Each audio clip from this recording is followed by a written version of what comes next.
And so then also there's three aspects of the commandment, why God gave the commandment. So a reason for God to give the commandment was not to test mankind, nor simply to prevent us from falling. The three reasons listed in the diagram also correspond to the three great blessings and the three stages of the four-position foundation, which are origin, division, union. So God gave the commandment for three reasons. One is to prevent man from falling, which correlates with being fruitful, growing up, in other words. And so then second one was to inherit God's creativity. So Zin-Moon Kim is fond of saying that what that means is that we have the creativity to produce children. But actually, in one of Father's 12 talks, in the 12 Talks book, Father said that creativity more refers to inheriting God's creativity, doesn't just mean ability to procreate, but ability to inherit the artistic creativity. In other words, deals more with the realm of creativity of heart. So this means without obeying the commandment, in other words, by the fact of God giving the commandment, it would also foster the proper creativity development of our own heart, our own ability to understand creativity and to be creative, and to produce, to, should we say, a greater joy and beauty in the universe because of the creativity of heart. So greater harmony and unification and cooperation and development based on incredible genius-level creativity. So dealing with heart, actually, or the original mind, expression of the original mind, of original emotion, intellect, and will. So then the third reason for God's giving the commandment was to qualify mankind as Lord of creation. And so that's, of course, there's this vast creativity that God expressed himself before creating man in the things, God expressed his eternal power and deity in the things that he has made. And even things of creation are groaning in travail, awaiting for the revealing of the sons of God. And so this is basically saying, this is relating, that's all assumes that God obeys the commandment, grows up, has a perfect individual, perfect family, and thus can serve as Lord of creation.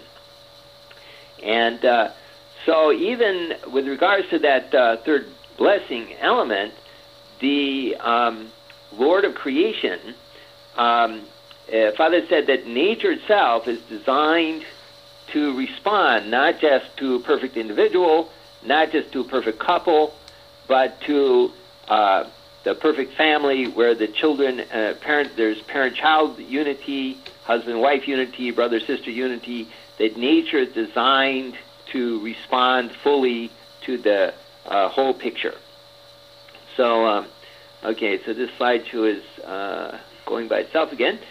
So, three reasons why God did not interfere with the fall of man are also given in Divine Principle, and they also correlate with the four-position foundation.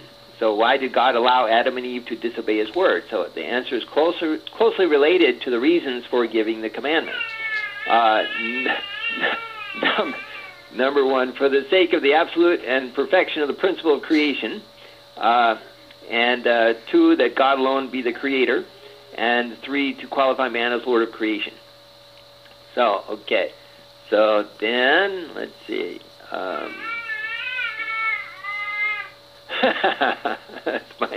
That's my grandson yelling at me. My older daughter is here. Okay, so then this two-stage process of creation, first and second blessing, when you put those together, it produces this three big circles with 10 little circles in it. So this is a big deal in terms of Kabbalah, and also the number 10. So it also is what Father said. So anyway, it's interesting again. We might say that the first blessing, second blessing, this plus sign in the middle, that allows this development. In other words, what allows this development? That's related to the autonomy of the principle and the indirect dominion. And in which the divine principle explains that during the indirect dominion, God governs man through the principle, or rather through the autonomy of the principle. And actually, that's the conscience, in my understanding. So that plus sign that is governing Adam and Eve during the indirect dominion is the conscience. And but anyway, technically direct dominion is, according to Father and divine principle, is that once you reach the number 10 through the 3 stages of growth, and then 10 is the returning number, and so then returning to the origin stage, in other words, becoming one body with God. So that's a direct dominion. And so originally, Adam and Eve would have grown to perfection and received God's blessing in marriage. And at that point, we would say there's the direct dominion. But actually, every project that goes through those stages and reaches the number 10 enters the direct dominion. Jacob, for example, Father said that God could interfere with Jacob after he had fulfilled his portion of responsibility. And so after he had reached the number 10, representing entering the direct dominion. So at a certain point, God could directly interfere. And so direct dominion is basically wherever there's some condition where something has gone through the 3 stages of growth and returned to be one body with God, then that's the direct dominion. So the understanding of, for example, the breathing in the Hinduism or yoga, and the Guru Muktananda, a famous guy that came to America with Siddha Yoga, he said that the 4th state of consciousness, which is the origin position and representing God, that is experienced between the in-breath and the out-breath. In other words, as you breathe in and just about to begin breathing out, that's actually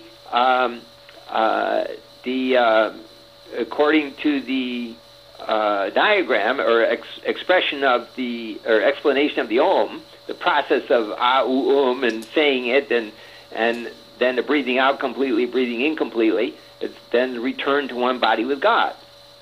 And so between the in-breath and the out-breath. So amazingly, Father said at the martial arts conference that Father initiated the martial arts for world peace. Father said that sometimes people breathe in and they feel like they don't have to breathe out, and then they have this great power and they can break bricks with it, but they can also heal with it. And so that kind of thing, the original translation, I mean, I wasn't there, but the original thing that came out, it had that in it, but then the next version I saw of it, it got edited out. And so I'm realizing Father's saying all of these incredible correlating statements that correlate Father's teaching with the Raja Yoga and martial arts and all of that, and somebody is editing them out because they don't understand the importance of the fact that Father said that. And so anyway, this is when you put those 2 blessings together, you get this diagram. So this next one is, I explained the dual characteristics tree of love and beauty. In the usual unification thought diagram, the logos is the output of stage 1. The logos then enters into the sunsong position of stage 2, quadruple bass. In this diagram, that transition is drawn vertically with the emphasis on the dual characteristics of the sunsong and hyeongsong. And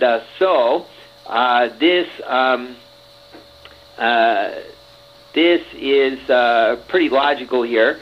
It's basically an original image it's another representation of the original image diagram, which usually has a big circle with Seonsong Hyeonsong, and then splits those off as the top and bottom Seonsong Hyeonsong outside the big circle, and then each one of those has two little lines of yang and yin, and they ends up like a little spider reaching out to the side. That's what the diagram looks like. And but this, I think, is much more appealing, and it shows the relationship of the two sets of dual characteristics, and saying that they don't just go off into space, but they produce a result. And that result, it represents beauty, returns beauty to God. And so love is expressed through inner Seonsong, inner Hyeonsong, into the Seonsong, then inner Yang, inner Yin, which are in the mind, and they influence the body, the Hyeonsong, which then externally produces the Yang and Yin actions and music and art, and that produces beauty. So that basically represents mind-body unity and the harmony of Yang and Yin. And so that's actually a really relevant diagram, and so that's why I drew it, because I felt the need to express that like that.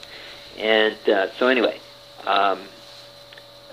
so then this is the other part of the love, life, lineage, conscience, which Father also explained on May 1st, but in particular on May 3rd, Father went over the same stuff. I wasn't there, but I read the notes, and I heard a couple testimonies of what Father talked about. But anyway, on May 3rd of 1998, Father said, he spoke at Sunday service and explained he had just completed a special 14-day prayer condition for the families of Hong Jinim and Jesus, after having just elevated America to the elder son position in a ceremony in Korea. And for the first time in 40 years, he explained that in other words, started in Korea, ended in America. And so for the first time in 40 years, he explained that he could again work with America representing worldwide Christianity. At the ceremony held after the 14 days, he made the condition to unite the religions of the world centering on Christianity. Then Father Moon explained that our motto was Il Shim Il Shin Il Che. And everything else we could forget, he said, but not this motto. So this motto emphasizes the ideal of the family. So then, on the foundation of having achieved mind-body unity as individuals, husband and wife unite their minds and bodies during the day, or rather their minds during the day, which represents Il Shim, and their bodies at night, that's Il Shin, and these two together return to the origin stage of the quadruple base of the second great blessing. So this is the two-stage process of creation representing fulfilling the first and second blessings. So third great blessing automatically appears as object to the true family and subject. Reverend Moon further clarified that Il Shim represents division stage of the quadruple base, and that Il Shin represents the union stage. So Father didn't actually draw the diagram, but that's what he explained. And so if we do draw the diagram, it looks like this. And so that's mind and body must be united twice, once as an individual, and the second time as husband and wife married with God's blessing. So this achieves the substantial unification of the two sets of dual characteristics. So that is Il Shim Il Shin Il Che. So then this next one is just, this is traditionally, without these three big circles, just that's usually what I saw in lectures when I was growing up in the Unification Church from age 18. That's what we saw most of the time. So now, this then directly jumps into comparison with the Jewish natural array tree of life. So in Kabbalah, there are two Sabbaths, one vertical or masculine, the other horizontal or feminine. The masculine Sabbath is the Yesod, representing the male sexual organ, and the seventh commandment, don't commit adultery. The feminine Sabbath is Malkut, representing the female sexual organ, and the 10th commandment that includes don't covet your neighbor's wife. So this then is the Jewish natural array tree of life. And they usually draw a few more lines in there, but this is, I'm representing it this way. And this is, in fact, they map all of their most holy ideas to the tree of life, including the Ten Commandments, including the 7 days of creation. And the Ten Commandments is not just the lowest standard or minimum standard, which is don't do this, don't do that, but each one of these has a Hebrew name and even a a most holy name of God.